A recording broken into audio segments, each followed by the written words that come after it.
Bismillahirrahmanirrahim. Assalamualaikum warahmatullahi wabarakatuh. Bismillah, alhamdulillahi bi ni'matihi tatimmus shalihat. Asyhadu an la ilaha illallah wahdahu la syarikalah wa asyhadu anna Muhammadan abduhu wa rasuluhu man la nabiyya wa la rasula ba'dah. Amma ba'd. Ikhwani fid din, azani Allah wa iyyakum. Di antara perkara-perkara yang akan mengantarkan kita kepada kebaikan-kebaikan di sisi Allah Subhanahu wa taala ketika kita beramal dibangun di atas keikhlasan karena Allah Subhanahu wa taala. Beramal dalam rangka libtigha'i mardatillah, dalam rangka untuk meraih keridhaan Allah Subhanahu wa taala.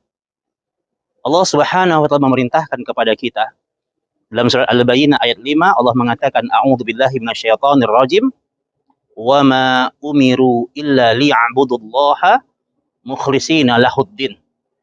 Kata Allah Subhanahu wa taala, dan mereka tidak diseru dan mereka tidak diperintahkan kecuali untuk beribadah kepada Allah, untuk menyembah Allah Subhanahu wa taala mukhlishina lahuddin, dalam menjalankan agama ini dengan penuh keikhlasan karena Allah Subhanahu wa taala.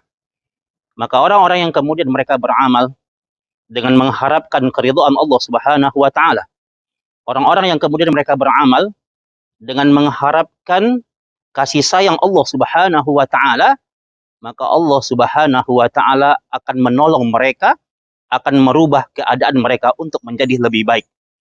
Dalam sebuah hadis sabda Nabi yang mulia sallallahu alaihi wasallam yang diriwayatkan oleh Imam An-Nasa'i, maka Nabi kita mengatakan, kata Nabi kita sallallahu alaihi wasallam, innama yansurullah hadhil ummah, sesungguhnya Allah akan menolong dari umat-umat ini bidu'aifiha, yaitu orang-orang miskin, para fuqara, wa da'watihim, dan doa-doa mereka, wa salatihim, dan salat-salat mereka, wa ikhlasihim, dan keikhlasan hati-hati mereka. Maka orang yang menghadirkan keikhlasan dalam hatinya, maka mereka akan mendapatkan pertolongan dari Allah Subhanahu wa taala. Sementara orang-orang yang mereka beramal yang tidak dilandasi oleh keikhlasan, maka akan sia-sia amalan mereka. Dalam sebuah ayat yang masyhur, yang sering kita dengar, yang sering kita baca, maka Allah mengatakan, hal ataka hadisul ghasiyah. Kata Allah, apakah sudah datang kepada kalian tentang al-ghasi? Imam Al-Qurtubi rahimallahu ta'ala mengatakan al-ghasi maknanya adalah hari kiamat. Wujuhu yawma izin khasi'ah. Pada hari kiamat itu, wajah mereka, kata Allah, khasi'ah. Wajah mereka ketakutan, tunduk, penuh dengan kehinaan. Wajah siapa di antaranya?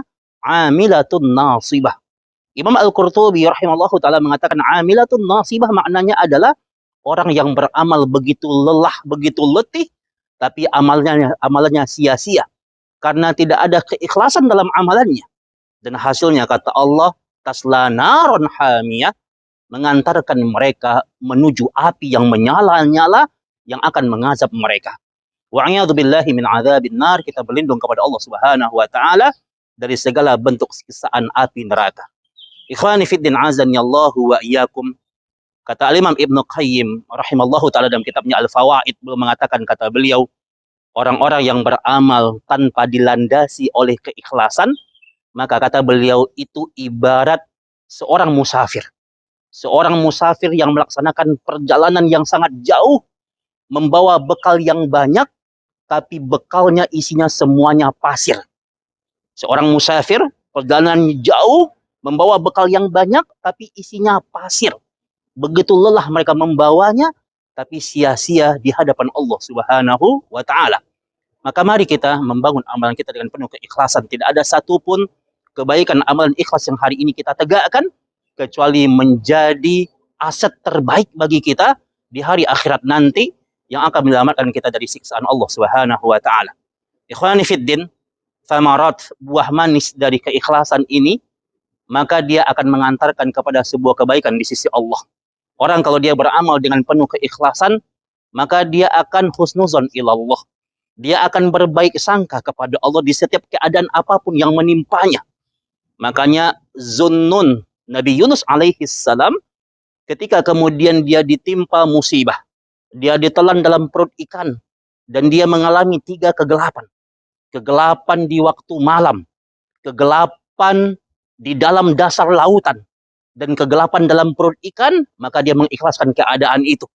Dan kemudian dia berdoa kepada Allah Subhanahu wa taala, dia bertasbih.